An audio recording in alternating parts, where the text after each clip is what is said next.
Good morning আমার প্রিয় বন্ধুরা, তোমরা সবাই কেমন আছো? আশা করি ভালো আছো। আমিও খুব ভালো আছি তোমাদের ভালোবাসায়। আজ দেখাবো ভিডিওতে সকাল থেকে আমি কি করলাম সেটা।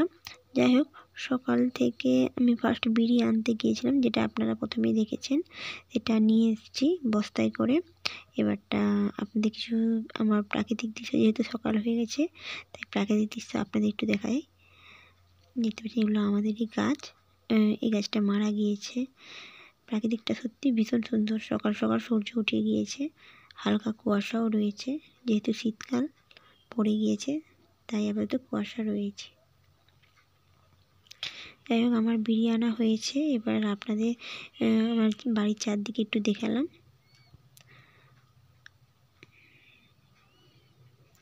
দেখতেছেন পিপা গাছ, লাউ গাছ, অনেক গাছও মারা গিয়েছে। যে এই গাছটা, দুটো গাছে মারা গিয়েছে। এখানে জল উঠে যায় আর কি, তাই গাছগুলো মারা গিয়েছে। এবার আমি দেখালাম আমার সবজি বাগান। কিছুটা ছোটো কম কম করে অল্প অল্প সবজি লাগিয়েছি আমি। বিম গাছ, এটা দেখতে পাচ্ছেন, বিম গাছে আমার ফুলও চলে এসেছে। খুব জলদি বিম ধরে যাবে।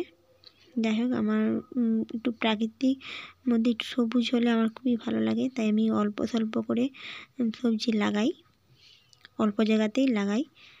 দু একটা লাইন লাগিয়ে বিম গাছটা লাগিয়েছি। এই দেখতে পাচ্ছি এই গাছটা শুয়ে পড়েছে, ভেঙে গিয়েছে, তবুও বিম ধরবে, কারণ বিম গাছ খুব কমই মারা যায়, বিম খুব ভালোই ধরে।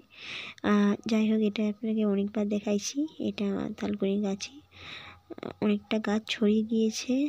আর তার সাইডে উনান খোলা হয়ে গেছে, যেটা আপনাদের কিছুদিন আগেই বলেছিলাম প্যান্ডেল হয়েছে, অনুষ্ঠান হবে, তাই উনান খোলা হয়েছে আমার সবজি বাগানের সাইডেই, তাই কিছুটা গাছ নষ্ট হয়ে গিয়েছে।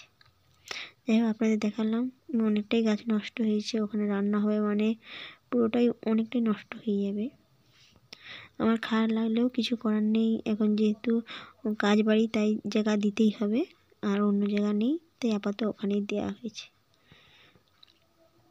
যাই হোক, দেখে নিন আপনারা যে অল্প অল্প করে ধনা গাছ লাগিয়েছিলাম কিছুদিন আগে, যেটা বেরিয়ে গিয়েছে। লাউ গাছ উঠিয়েছে। আমার মনে হয় মারা যাবে বলেই মনে হয় গাছগুলো এত সুন্দর হয়েছে। আমার আফসোস লাগে মাঝে মাঝে, কিন্তু কিছু করার নেই। উনানটা ওখানে না খুললেও অন্য জায়গায় খুললে জায়গা নেই, তাই বাধ্যই ওখানে খুলতে দেওয়া হয়েছে। যাই হোক, আমি আপনাদের দেখালাম। এই যে আমার টমেটোর গাছ লাগিয়েছি, টমেটো গাছগুলো অনেকটাই বড় হয়ে গিয়েছে, কিন্তু কতদিন থাকবে এই গাছগুলো এত সুন্দর সেটা ঠিক বলতে পারছি না। কাজ আরম্ভ হলেই তো ওখানেই নষ্ট হয়ে যাবে, মানুষজন যাতায়াত করবে। এটা সিঁড়ি করেছে যাতায়াতের জন্য, লোকজন যাতায়াত করবে, তাই আপাতত সিঁড়ি করা হয়েছে, এখান থেকে যাতায়াত করবে। আর একটা আপনাদের দেখাই কীভাবে কেমনভাবে পরিষ্কার করেছি। লোক আসবে তাই বাড়িটা পরিষ্কার না করলে নয়।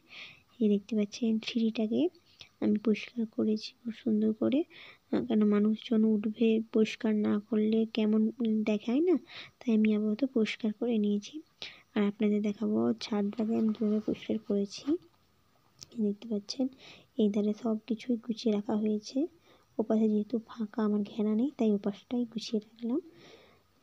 এইখানটা চারধার পরিষ্কার করেছি, এখানে লোক খাওয়া দাওয়া হবে বলে, তাই পরিষ্কার পরিচ্ছন্ন করে রাখছি। ঝাড়ু দেওয়া আমার কমপ্লিট হয়ে গিয়েছে, আজকেই করেছি। সকাল থেকে খুবই ব্যস্ত ছিলাম, তাই আপনাদের পুরোটা শেয়ার করতে পারিনি। দেখো আমার কাজ হয়ে গিয়েছে, এটা আপনাদের ঘুরে ঘুরে দেখালাম। আর এটা আমার সবচেয়ে বড় কাজ বললে, এটা প্রতিদিনই ডিউটি। বাড়িঘর তো দেখেছেন কী অবস্থা। যাই হোক, আমি এটা পরিষ্কার করব। সকাল হয়েছে, বিরিয়ানি আনতে চলেছি, টাইম পাইনি, তাই এটাকে রয়ে আছে। এবার আমি বিছানা তুলব। যাই হোক, আমার তোলা কমপ্লিট, এটা আপনাদের দেখালাম। পাট করা হয়ে গিয়েছে, আমার পরিষ্কার হয়ে গিয়েছে। এটা আমার জানলা ধার, পূর্ব দিকেই রুমটা আমার আছে। যাই হোক, এটা আমার পরিষ্কার হয়ে গিয়েছে। আর এটা আপনাদের দেখাই, এই যে আমার ছেলে সকালবেলা উঠেই ব্রাশ করে খেলতে লেগে গিয়েছে। এবারটা একে তৈরি করে প্রাইভেটে আসবো। যাই হোক, বাসন মাজাটা পড়ে রয়েছে আমার এখনও, জল ধরাটাও রয়েছে। যখন আমি এখানে জলটা ধরে নেবো, তারপর বাসনটা মেজে নেবো। জল পালিয়ে গেলে আর জল আসবে না, সারাদিনের জল এটা আপাতত, তাই আমাকে ভরে নিতে হয়। ছেলেকে পড়তে দিয়ে আসতে হবে, দিয়ে চলে এসেছি। এবার তো আমি রান্না করেছি, যে নিরামিষই রান্না করব, যেহেতু পুজোর কাজ রয়েছে, তাই নিরামিষই করতে হবে 3 দিন, তাই আজ থেকেই শুরু নিরামিষই। দেখতে পাচ্ছেন বাঁধাকপির চচ্চড়ি করব নিরামিষই। পেঁয়াজ আমি কুটে ফেলেছি, বাট পেঁয়াজ দেবো না, তুলে নেব। দেখতে পাচ্ছেন এটা বাঁধাকপিটাকে ধুয়ে নিচ্ছি ভালো করে। যাই হোক, আপনাদের কিছু করে রাখি, যারা এতক্ষণ আমার ভিডিওটি দেখেছেন তারা প্লিজ সাবস্ক্রাইব করবেন যদি ভালো লাগে, আর আমাকে সাপোর্ট করবেন। আপনাদের ভালোবাসা থাকলে তবেই আমি এগিয়ে যেতে পারবো। এবং আমি রান্নাটা কমপ্লিট হয়ে গিয়েছে, বাঁধাকপির চচ্চড়ি, ডাল, আর আমি বড়ি ভাজা করেছি আপাতত আজকের জন্য। দেখতে পাচ্ছেন আমি রান্না করে ফেলেছি অলরেডি।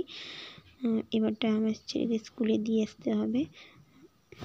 আমি আপাতত ছেলেকে স্কুলে দিয়ে চলে এসেছি, দিয়েছি। এবারটা আমি শুরু করবো আমার ফাইনালি বড় কাজ, যেটা সারাদিন ধরে আমাকে করতে হয়, আর এটা চলবে সারাদিন। যাই হোক, আপনারা যারা এতক্ষণ ভিডিওটি দেখেছেন তার দিকে অসংখ্য ধন্যবাদ। আপনারা সুস্থ থাকবেন, ভালো থাকবেন, ধন্যবাদ।